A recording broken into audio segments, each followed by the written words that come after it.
acompañan. Andrea Moleto y Antonio Quinteros conducen Palabra que es Noticia en la 88.9. Futuro, la radio del rock.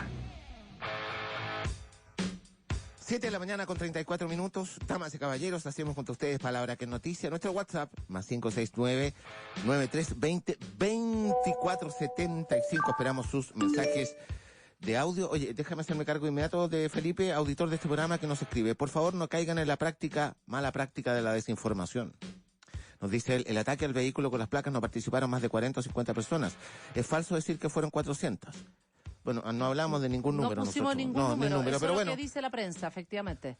Ah, los titulares, ya, okay, bueno. perdón. Pero bueno, el tema, más allá del número de personas, lo que nosotros estamos hablando de, ojalá que no normalicemos para ambos lados situaciones de violencia que a mí al menos me parecen inaceptables. No, o sea, hago un punto. Efectivamente, no importa si son 400 o 40, pero efectivamente el tipo de agresión, además, y hay que ver, además hay que conocer toda la situación, pero efectivamente son, no sé, pues 2 carabineros que estaban adentro de una patrulla, por ejemplo, el que vimos en el caso de Bellavista. Sí. Eso ella era... Es que esto se llama, esta es la sección Comunicación Directa con el Auditor. Muy bien. Trabajando para usted. Entre las iniciativas que contempla el gobierno para aplacar la crisis está una agenda antiabusos que abordará tanto al sector privado como público, según reconoció el ministro del Interior Gonzalo Blumel. Mientras, el presidente del Consejo para la Transparencia, Jorge Jaraquemada, apuntó que se debe imponer una agenda anticorrupción, la que estima es un imperativo ético ineludible que debe tramitarse con urgencia en el Parlamento. Bueno, nos vamos a ocupar de este tema. Está con nosotros acá en el estudio Alberto Precht, director ejecutivo de Chile Transparente, que han tenido una destacadísima participación en este tema. Alberto, bienvenido. Muchas gracias, muy buenos días. Oye, Alberto, partamos por lo de los medicamentos, claro, esta relación que hay y que se consigna en el informe de la Fiscalía Nacional Económica de esta cantidad de plata que se gasta en marketing, en este caso con los médicos y todo lo demás, pero ustedes tienen una mirada respecto de ese tema. Bueno, lo primero, Transparencia Internacional establece 4 áreas globales temáticas donde hay riesgo importante de corrupción en mercados legales, porque evidentemente está todo el mundo de la corrupción y el crimen organizado que lo sacamos de esta mesa por el momento. Una de ellas es minería, otra de ellas es justicia, otra de ellas son fuerzas de paz y que tiene que ver más bien con el uso militar, defensa, etcétera. Y la cuarta es la industria farmacéutica. La industria farmacéutica es reconocida a nivel global como uno de los grandes corruptores de los sistemas. Sistemas de salud y también a través de la falsificación de medicamentos, el mal uso, compra de licencias, etcétera. Entonces hay un riesgo que es muy importante. Y dentro de este riesgo más macro hasta lo más micro, evidentemente esa relación muy perversa que existe entre médicos, centros médicos y laboratorios para recomendar incluso un medicamento a un ciudadano puede considerarse absolutamente corrupción.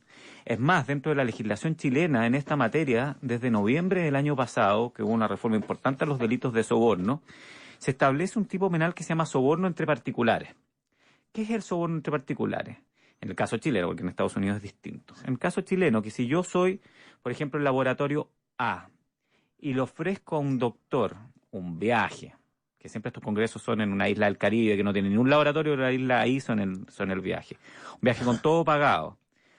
A cambio de que me compre mi medicamento, mi competidor puede sentirse absolutamente dañado y podría acusarme a mí de soborno. Y existe ese tipo penal en Chile, y yo creo que también mucha de esta redacción del Colegio Médico, porque algo hemos conversado con los gremios en esto, tiene que ver con que en Chile esto ya hoy día no es baladí, esto no se puede tomar como una materia de publicidad. El problema es que, bueno, ahí tú tienes un daño completamente directo y donde ves cómo la corrupción afecta el día a día de las personas. Porque a todos nos han pasado que nos han recomendado un medicamento y si no preguntamos en la farmacia, la relación puede ser 200-1. Y ahora lo hemos visto con todo esto de la violencia, etcétera. Nosotros no somos expertos en aquello. Pero claramente ese abuso de posición que se hace a través del ofrecer un seminario, muestras gratis, lo que sea, claramente es constitutivo de corrupción.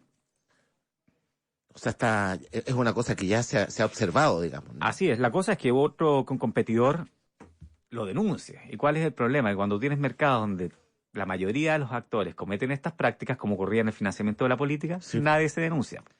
Porque si yo te denuncio a ti, tú me denuncias a mí. Y eso fue lo que pasó con el financiamiento ilegal. Y ahí empatamos. Y en estas industrias donde además son pocos los actores grandes, es muy posible que lo que esté ocurriendo sea aquello. Yo no conozco ningún caso que esté en el Ministerio Público donde un laboratorio haya ido contra los laboratorios acusando de eso, o entre particulares. ¿Cuán crees tú que en este momento, en el estallido social, es relevante una agenda anticorrupción o una agenda que de alguna manera tenga que ver con los delitos de cuello y corbata, donde la ciudadanía ve que estos delitos no están siendo juzgados de la manera adecuada? ¿Cuánto crees tú que tiene que ver? Sin duda fundamental, porque la corrupción se define como el abuso del poder delegado en beneficio propio. Es decir, yo soy del funcionario público, o soy una persona en el ámbito privado, se me entrega un determinado poder, sea poder económico, sea poder delegado a través de la democracia, etcétera, y yo abuso de ese poder para mi propio beneficio. Así de genérica es la definición de corrupción. Y evidentemente lo que uno escucha, o creo que todos escuchamos y hablamos, porque somos parte, no somos solo analistas del problema, es que la sensación de abuso está absolutamente en el centro de las preocupaciones. Y una de las sensaciones de abuso que por lo menos nosotros venimos denunciando hace mucho tiempo es la disparidad en el trato que tiene este tipo de delitos versus otro tipo de delitos. Y evidentemente eso resulta injusto, porque si tú incluso cometes una infracción de tránsito o cometes un delito que podría parecer menor, un hurto menor, etcétera, tu sanción va a ser muchísimo menor que la que haya tenido, por ejemplo, como lo hemos visto en el caso del financiamiento de la política. O sea, pago 14 millones y quedo libre de toda sanción. Evidentemente, en el camino, en estos 2 últimos años, las cosas han cambiado bastante. El problema es que el daño que se le causó con el financiamiento de la política, con los casos de colusión, que si bien técnicamente algunos podrán decir que no es corrupción, para nosotros es corrupción, evidentemente, porque hay abuso del poder delegado, con los casos de carabineros, del ejército, es que quedó una sensación de impunidad.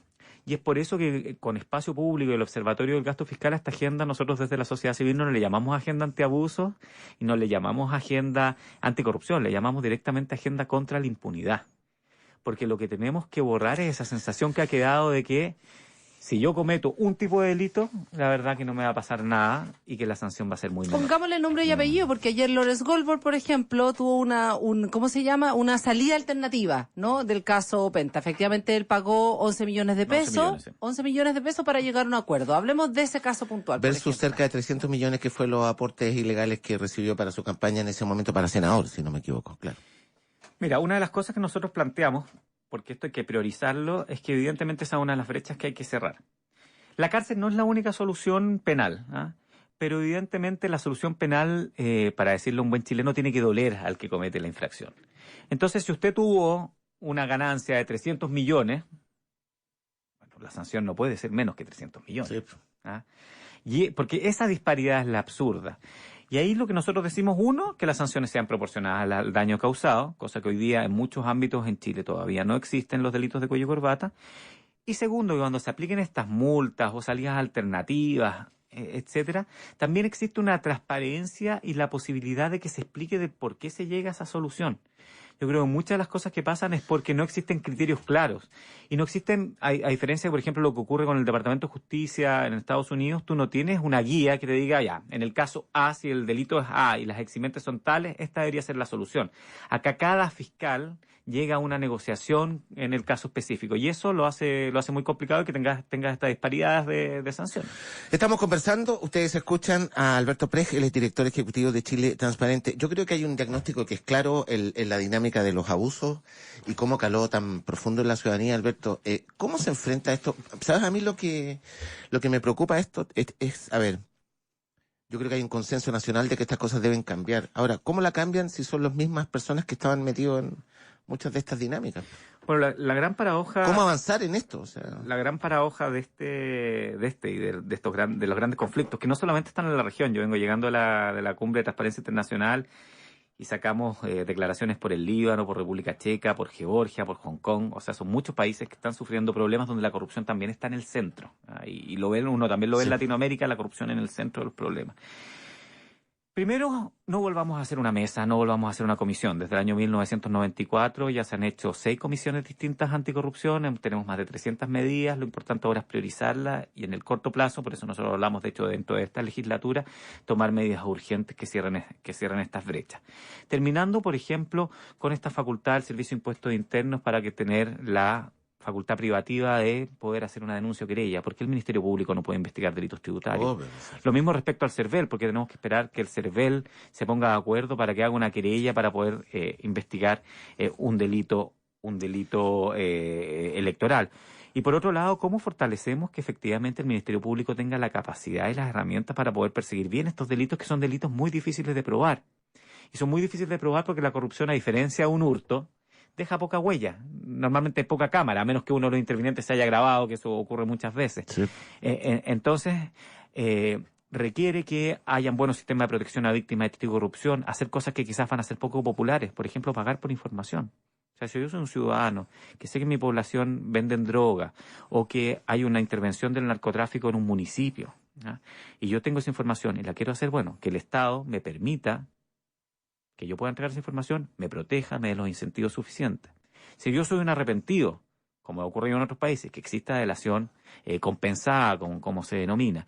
Es decir, que también se pueda contar con información, porque uno de los grandes problemas que tiene el Ministerio Público es que cuando llega a juicio, llega con pruebas demasiado debilitadas. Y eso nos pasa aquí y pasa en todo el mundo. Pero si tenemos un Ministerio Público firme, podemos llevar a las víctimas y a los testigos a tribunales, evidentemente también vamos logrando que las penas sean mayores. Eso es un tema más o menos clave dentro de lo que ustedes están haciendo o la agenda que han preparado anticorrupción, ¿no? Es decir, que nosotros no tenemos un sistema que genere incentivos a quienes denuncian.